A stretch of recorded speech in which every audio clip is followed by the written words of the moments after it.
कार्यक्रम में बहुत बहुत स्वागत है। सबसे पहले दानवीर आर्य जी, आपसे जानना चाहेंगे, आप ऐसे ही एक पाखंडी जिसको लोग भगवान की तरह पूजते हैं, यानी एक चोर और मर्डर के आरोप में जेल में बंद रामपाल के आप प्रभाव में आकर किस प्रकार से आए और किस प्रकार से उसके लोगों ने आपको बरगलाने का प्रयास किया, थोड़ा सा हमें आप वो बताएं। जी बिल्कुल।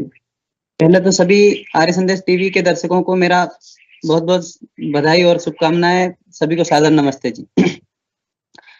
देखो, बचपन से ही मुझे ये चाह थी कि कैसे करके परमात्मा को खोजा जाए। परमात्मा है लेकिन वो किसी को प्राप्त नहीं होता। जैसे ठीक इसी प्रकार मैं बचपन से ही मेरी रुचि आध्यात्मिक में अधिक थी।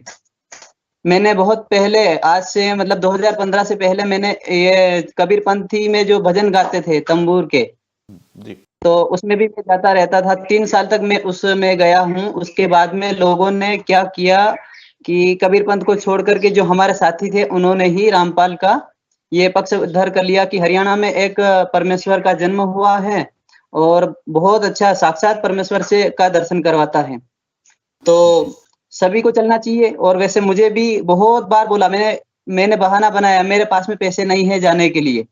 उन्होंने कहा पैसे हम देंगे, आपको चलना है।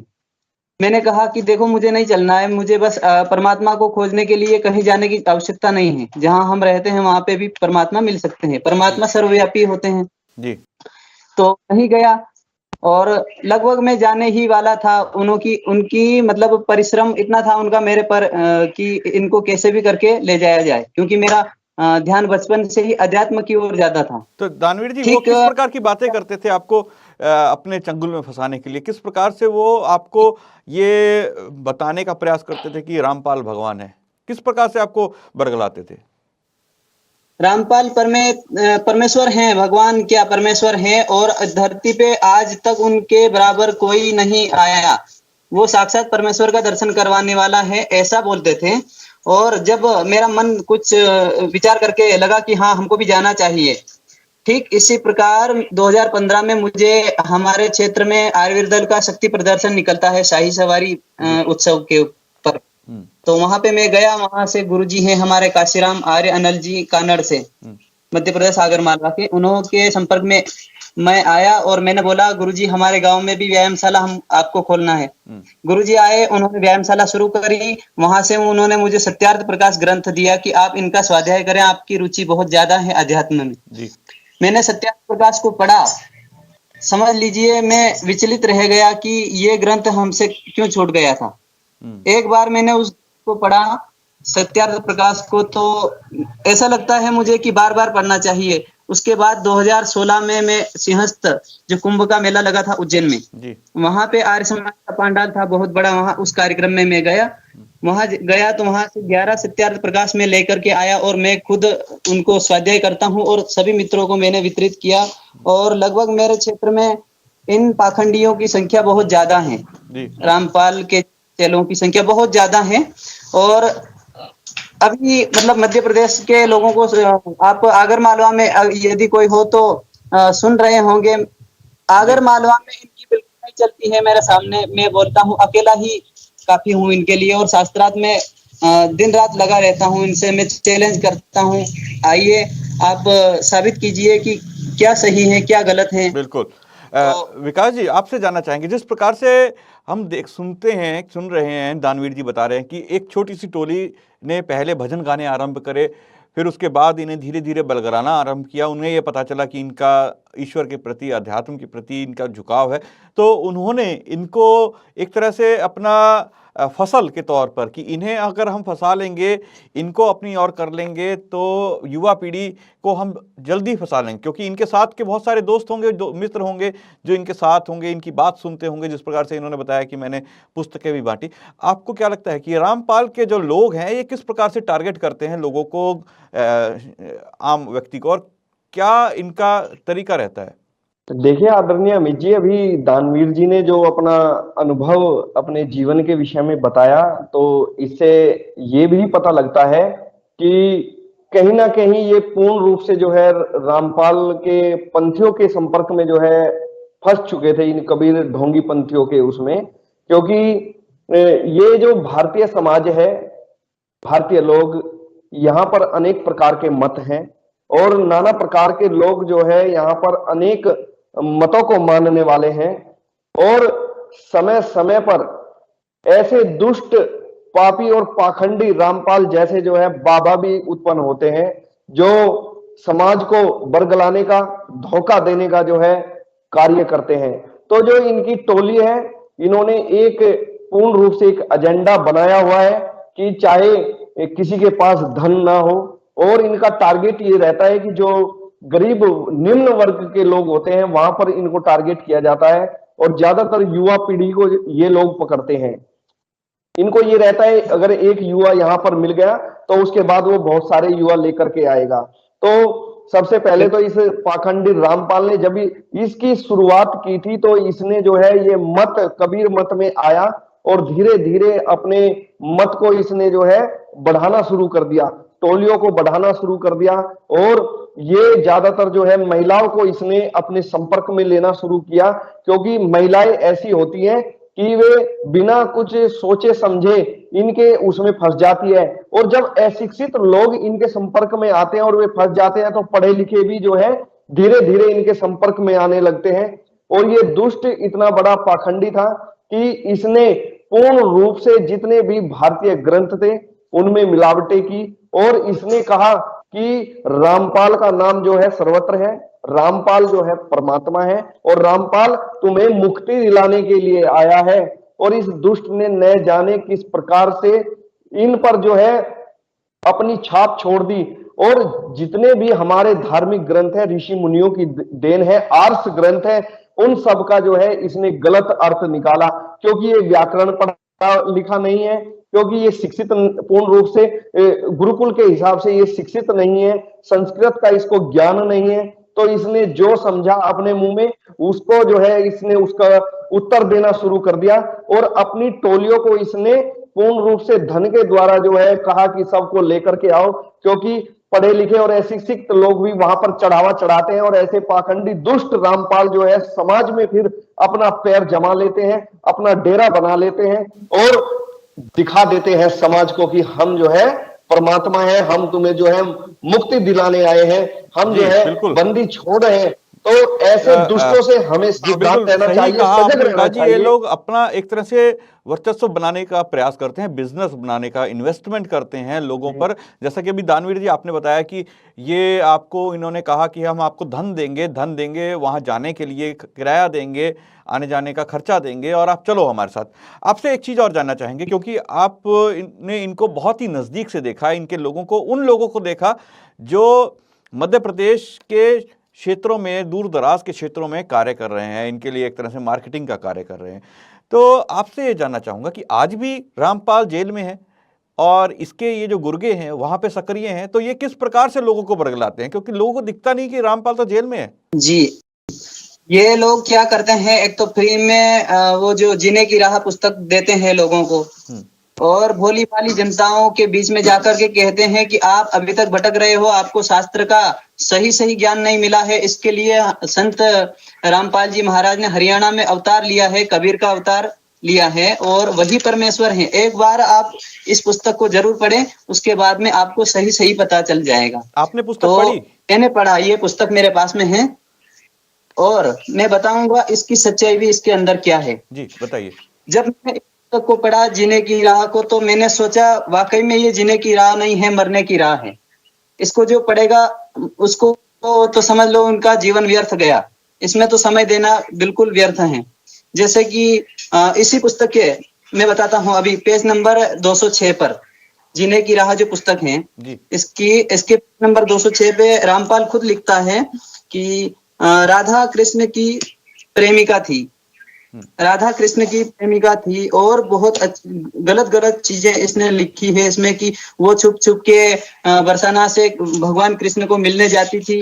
लोग वो कहते थे कि राधा के पक्ष में मत जाना, कोई स्त्रियां उनके पास में मत जाना, वो बिगड़ चुकी हैं, कृष्ण से मिलने जाती हैं। ऐसे आरोप भगवान कृष्ण पे लगाता था, भगवान राम पे लगाता था। राधा के बारे में बोलता है कि मैंने बताया अभी आपको पेज नंबर 206 तो पे। ये तो लगभग जबकि वैसी सी बात हुई दानवीर जी, जैसा कि ईसाई मिशनरी करते हैं, वो भी कृष्ण के ऊपर आरोप लगाएंगे, राम के ऊपर आरोप लगाते हैं, उनका लांछन लगाने के बाद कहते हैं कि देखो ये तुम्हारा, ये जिसको तुम पूजनीय है वो किस प्रकार से, कितना उसका चरित्र कैसा है और हमारा यीशु मसीह कैसा है। तो वही सेम उन्होंने तरीका अपनाया।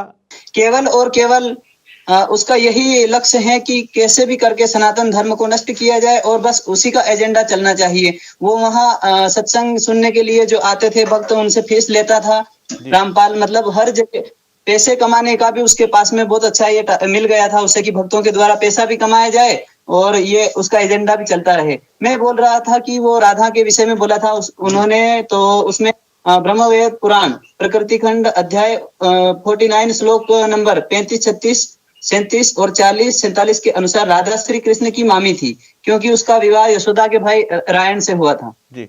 तो ये ब्रह्मवेद पुराण में स्पष्ट लिखा हुआ है, लेकिन उसने ये सच्चाई नहीं बताई लोगों को। और क्या लिखा कि राधा तो कृष्ण की प्रेमिका थी।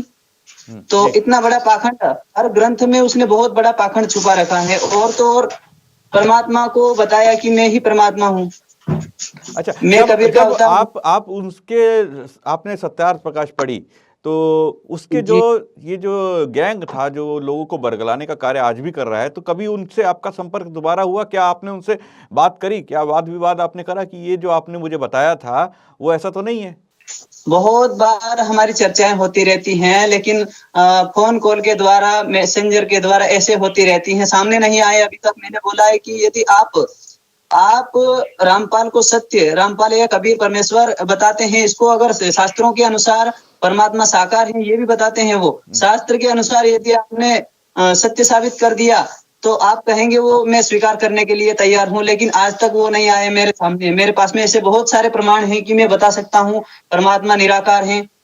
बहुत सारी ऐसे प्रमाण हैं कि रामपाल के, मतलब मेरे पास में ऐसे प्रमाण हैं कि लोग देखेंगे तो खुद कहेंगे कि इससे बड़ा पाखंडी इस दुनिया में कोई नहीं है। जी बिल्कुल दानवीर जी, आपने सत्यार्थ प्रकाश पढ़ लिया, एक ऐसा ग्रंथ पढ़ लिया जिसने पूरी दुनिया की पाखंडों की पोल खोल दी। तो आप तो ये बात आप कह सकते हैं कि आके तो देखो एक बार रामपाल के जो चेले हैं वो आपसे चर्चा तो करके देखें, उनकी पोल खुल जाएगी। क्यों विकास जी, क्या आपका क्या कहना है कि ये जो रामपाल के जो लोग हैं, जो लांछन जिस प्रकार से इन्होंने बताया दानवीर जी ने कि वो सामने ही नहीं आते हैं, और इसी प्रकार से जब रामपाल ने बहुत सारे लोगों पर आरोप लगाया, अलग अलग प्रकार की पुस्तकों में रेफरेंस देकर या इस तरह की चीज़ें कर कर, जैसे कि आपने बताया उनके अंदर उसने मिलावट की, और उसके बाद आरोप लगाया, जब उसको वाद विवाद के लिए बुलाया गया तो वो आया ही नहीं, छुप के बैठ गया। तो आप रामपाल के इस लोगों का जो ये तरीका है, इसको आप किस तरह से देखेंगे? क्योंकि ये तो बिल्कुल ईसाई मिशनरियों की तरह मिलता है, वो भी सामने नहीं आते हैं, वो भी छुप के कार्य करते हैं। जी बिल्कुल अमित जी, इनका जो तरीका है वो केवल भारतीय संस्कृति को बदनाम करने का है, और ये लोग जो है छुप करके वार करते हैं भारतीय संस्कृति पर, उसको नीचे गिराना चाहते हैं। और ये वो लोग हैं जो केवल बिजनेस के लिए, केवल धन के लिए जो है किसी भी हद तक ये गिर सकते हैं। लेकिन मैं कह देना चाहता हूं रामपाल के विषय में कि आज जो रामपाल 7 सालों से अपनी कर्मों की सजा को काट रहा है जेल के अंदर, उसने कुछ और नहीं किया, उसने केवल काल से जो है पंगा लिया है। और मैं कह देना चाहता हूं रामपाल ने काल से लिया पंगा, जीवन हुआ उसका झंड। अब तो आंखें खोल लो भक्तों, माटी मिला घमंड। तो जितना घमंड जो है ये रामपाल अपने ऊपर दिखाता था, समाज को गिराने का कार्य करता था, महिलाओं को फंसाता था और उनसे अनैतिक संबंध करता था, और फिर कहता था कि तुम जो है युवा लड़कियों को लेकर के आओ, सुंदर सुंदर लड़कियों को, उनको ये दासी बताता था।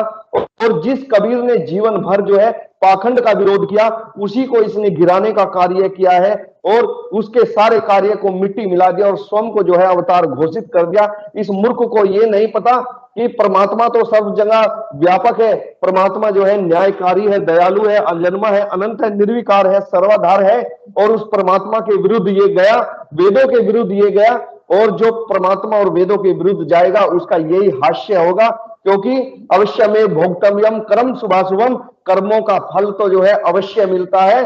तो इस दुष्ट को जो है कर्मों का फल मिला है।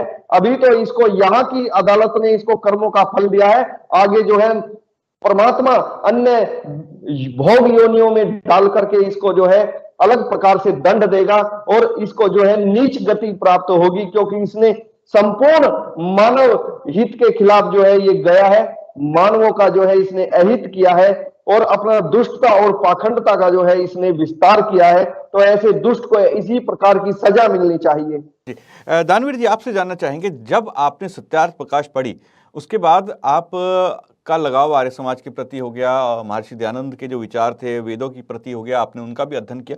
उसके बाद क्योंकि आपने अभी ये भी बताया कि आपके क्षेत्र में रामपाल और उसके चेलों के अलावा ऐसे बहुत सारे लोग हैं जिन्हें इन्होंने बरगला लिया। मैं उन्हें चेला नहीं कहूंगा या उनको अनुयायी नहीं कहूंगा, क्योंकि वो उनकी आंखों पर ब्रह्म का एक पर्दा डला हुआ है, क्योंकि उन्हें सच और झूठ के अंतर का ही नहीं पता। जो उन्हें रामपाल के इन लोगों ने सच के रूप में दिखाया, जो वो पर्दा उनकी आंखों पे है, वही वो देख रहे हैं। तो क्या आपने जब हुआ उसके बाद कुछ लोगों को बताया, उनको कुछ लोगों को एक तरह से मैं कहूंगा घर वापसी करवाई, क्या उनको सनातन धर्म की और दोबारा कहा कि रामपाल के चंगुल से बाहर निकलो? देखो, बहुत ज्यादा आप कह रहे हैं ना, एकाध व्यक्ति की नहीं, मैंने लगभग 100 से 150 लोग ऐसे हैं कि उनको बचाया है इनके पाखंड में फंसने से। और एक तरह से इधर तो मतलब है ना, धमाल है कि दानवीर आर्य के द्वारा ही, अगर ये एक व्यक्ति नहीं रहता आर्य समाजी, तो हमारा बहुत अच्छा यहाँ पे पैर जम जाता। सत्यार्थ प्रकाश पुस्तक एकमात्र ऐसी पुस्तक है कि इसे पढ़ करके मैं बोलता हूँ कि दुनिया का पाखंड धुल जाएगा। ये ऐसा साबुन है एक तरह से, इसको पढ़ा जाए तो। वो बोलता है रामपाल की ये कुरान के बारे में भी बोला है उन्होंने कि जैसे सनातन धर्म के सारे ग्रंथों के बारे में तो उसने गलत बोला है कि इसमें ये त्रुटि है, इसमें ये त्रुटि है। और तो और युग प्रवर्तक महर्षि दयानंद सरस्वती जी महाराज ने जो भाष्य किया उन वेदों को तक इसने गलत साबित कर दिया है इसके पाखंड के कारण, जबकि वो गलत नहीं है। सनातन धर्म के जितने ग्रंथ है सभी को इसने गलत ठहराया। और बोलता है कुरान के बारे में बोलता है कि मोहम्मद जो है पवित्र इंसान है, परमात्मा का संदेश वाहक है, और कुरान जो है वो पवित्र है, पवित्र कुरान शरीफ है। कुरान के बारे में जो भी इन्होंने कहा उससे हमें उतना सरोकार नहीं है, क्योंकि जो कुरान की बातें कहेगा या ईसाइयत की, क्योंकि वो तो एक मत है और मत किसी का भी कुछ भी हो सकता है। और लेकिन जो वेद है, वेद एक ऐसा ग्रंथ है, एक ऐसी वाणी है जो ईश्वर की दी हुई है। तो उसके बारे में अगर चर्चा इसने आर्य समाज से करने का प्रयास किया, उसके बारे में बोला, तो आर्य समाज ने उसको मुंह तोड़ जवाब दिया और उसका नतीजा आज सब देख रहे हैं। लेकिन हम आपसे ये जानना चाहेंगे कि आपने जो मध्य प्रदेश के अंदर लोगों से जब आप चर्चा करते हैं, आज भी जब चर्चा करते हैं, क्योंकि रामपाल जेल में होने के बावजूद इसके चेले ये अफवाह उड़ाते हैं कि रामपाल जेल से निकलता है, उड़ के आता है, या ये बंदी छोड़ है, इसको आप कहेंगे कि प्रार्थना करेंगे तो आपके केस माफ हो जाएंगे, आप जेल से छूट जाएंगे। लेकिन वास्तविकता तो वो जेल में खुद है और जेल से कभी निकल नहीं सकता। तो इस तरह की बातें आज जो इनके चेलों को अगर आप बताते हैं तो क्या वो विश्वास करते हैं, बात करते हैं? बिल्कुल नहीं करते जी। देखो, उनको बोलते हैं ना कि परमात्मा नहीं है, वो ढोंगी है, ऐसा कुछ हम साबित भी कर देंगे, बिल्कुल सही साबित कर देंगे कि ये गलत है, फिर भी नहीं मानेंगे। क्योंकि उन्होंने जो रामपाल का चश्मा चढ़ा रखा है ना, रामपाल यदि कहेगा कि रात को आसमान से रसगुल्ला गिरेंगे तो ये भी मान लेंगे कि बिल्कुल सत्य है, लेकिन प्रति प्रश्न नहीं करेंगे कि आसमान से कौन सा हलवाई रसगुल्ला बना करके फेंकेगा नीचे। तो ऐसा क्यों है? हो चुके ऐसा क्यों है? ऐसा इसीलिए है कि पता नहीं वहां जाने के बाद में ऐसा कुछ पदार्थ इनको खिलाया जाता है प्रसादी में। सुना था एक बार कि वहां पे कोई भक्त गए थे, उनको प्रसाद दिया था, तो उन्होंने प्रसाद ग्रहण नहीं किया। घर जाने के बाद में एक स्थान पे रख दिया। वहां जाने के बाद में वहां एक पशु था, शायद भैंस, ऐसा सुना था कि भैंस जो खड़ी थी उसने खा लिया वो प्रसाद। वो भैंस वहां से खुल करके रामपाल के डेरे में चली गई। तो समझ लीजिए उसमें ऐसा क्या पदार्थ होगा, ऐसा क्या होगा। ऐसा तो कुछ है कि वहां जाने के बाद में लोग बस उसी की बात करते हैं, सत्य भी नहीं स्वीकार करते हैं। यदि वो गलत है तो फिर भी गलत स्वीकार नहीं करते हैं कि हम गलत हैं। जी बिल्कुल, ये बात आपने बड़ी चौंकाने वाली कही कि लोग आज की दुनिया में भी उसको ये जानते हुए कि वो जेल में है, सत्य है, वहां कुछ बनता नहीं है। आज रामपाल जी महाराज वह अपने आप को भगवान साबित कर दिए। आज अपने आप को कहा मैं महाराज हूं, मैं भगवान हूं, कबीर का दूसरा रूप हूं। देखिए क्या क्या चीज बना है रामपाल जी महाराज। मैं भगवान हूं, मैं कबीर का दूसरा रूप हूं, मैं स्वयं कबीर हूं और महाराज हूं, तत्वदर्शी हूं और परम पिता हूं। इतना चीज बना है, इतना चीज बनने के बाद तब उनको कारागार में बंद कर दिया गया। इतना चीज बना और तब देखिए आज जेल में खिचड़ी खा रहे हैं। कितनी दुख की बात है। कितने सरल संत थे, कितने अच्छे उनके विचार थे और कितना अच्छा उनकी वाणी है। भारत के बहुत लोग उनको मान रहे हैं। अभी भी उन्हें बहुत लोग जो है उन्हें उनके पीछे में उनका शिष्य बने फिरते हैं। लेकिन वह स्वयं जो बना और बनने का परिणाम कितना बुरा हुआ, कितना घातक हुआ, यह चीज पर विचार कीजिए कि रामपाल जी महाराज जब बना है तभी उनको जो है कारागार में डाला गया है और उनका बनने का जो है सजा मिला। नहीं तो अभी अगर कुछ नहीं बनता, साधारण संत बनते, जैसे सदगुरु कबीर ने कहा मैं कबीर दास हूं, अगर उसी तरह रामपाल दास बन करके रहते, सेवक बन करके रहते, भक्त बन करके रहते, तो आज रामपाल जी महाराज को यह गति नहीं होता, आज जेल में नहीं रहता, आज बाहर में रहता। लेकिन बनने के बाद आज वो अपने कर्मों का परिणाम भुगत रहे हैं। और उनका शिष्य लोग कहते हैं कि गुरु महाराज तो जानबूझ करके अपना कारागार में है, जेल में है, उनको कोई रखा थोड़ी है, वो जान करके वहां रह रहे हैं। बताइए कितना झूठ बोलेंगे सजनों। और उनके भक्ति में भी बहुत त्रुटियां, उनके भक्ति में बहुत त्रुटियां रामपाल जी महाराज के। क्यों त्रुटियां हैं? वह जब वो तो स्वयं जेल में है, स्वयं अंदर में अपना जो है कि बैठे हैं आराम से, और उनका चेला सब क्या करते जानते हैं? दीक्षा मंत्र देते हैं। और दीक्षा मंत्र जब देते हैं तो वह भक्तों को क्या कहता है कि आप मेरे शिष्य बने हो, रामपाल जी महाराज के शिष्य बने हो, आपको पंथ में आपका तरह जो बनेगा उसी का घर का पानी पीना है, आपका तरह जो संत बनेगा उसी का घर में तुम्हें कभी काल आसन देना है, आप किसी को दान नहीं करना। विचार कीजिएगा, आप किसी को दान नहीं करना। अगर आप रामपाल जी महाराज के से दीक्षा लिए हैं और आपका माँ बाप वह रामपाल जी महाराज का दीक्षा नहीं लिए हैं, तो वहां पर आपको कसम खाना है कि ये मेरे माता पिता नहीं है। वह डायरेक्ट बोलता है कि माता पिता हैं, लेकिन वह हमारे रामपाल जी महाराज में आएंगे, हमारे जैसा वह भी संत बनेंगे, तब हम उनको पिताजी मानेंगे और तब हम उनको माँ मानेंगे। अगर उनका बहन है, अगर बहन भी अगर उनका मतलब पंगति में, उनका संगति में नहीं आएंगे तो वह क्या करेंगे जानते हैं? तो वह अपना बहन को भी त्याग कर देंगे, ये मेरा बहन नहीं है। उनका भाई वह भी अगर रामपाल में दीक्षा नहीं लेंगे तो वह अपने भाई को भी भाई नहीं बनाएंगे। और गांव में अगर गांव के लोग कितनों हित हैं, कितनों प्रिय हैं, अगर वह रामपाल से दीक्षा नहीं लिए हैं तो उनका घर का वह पानी भी नहीं पिएंगे, चाहे कहीं भी सगा संबंध हो। अगर उनका लायक नहीं है तो वह कहीं भी एक लोटा पानी भी नहीं पी सकता है। विचार कीजिए कितनी बड़ी बात है। यह सब भ्रम फैलाने वाला काम ने हमारे रामपाल जी महाराज किए हैं, ताकि उनका जो है आज तो पंथ चल रहा है, ज्ञान बहुत बड़े बड़े बांट रहे हैं, लेकिन यह छोटा छोटा जो है त्रुटियां जो बीच में आ गया है, इसी लेकर के बहुत संतों ने उन्हें अच्छा नहीं मान रहे हैं।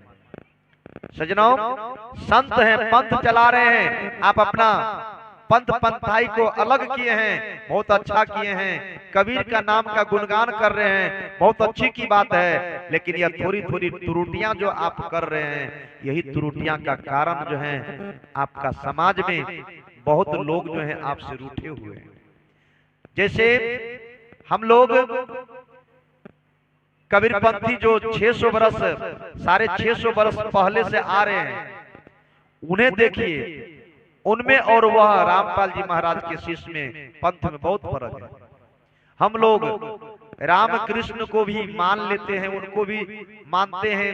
जैसे जितना पंथ पंथाई है, बहुत पंथ पंथाई है, सब हम लोग मिलता जुलता है, लेकिन वह कहता है कि जो रामपाल का शिष्य है वही सतलोक का वासी होगा, वही मुक्ति पाएगा।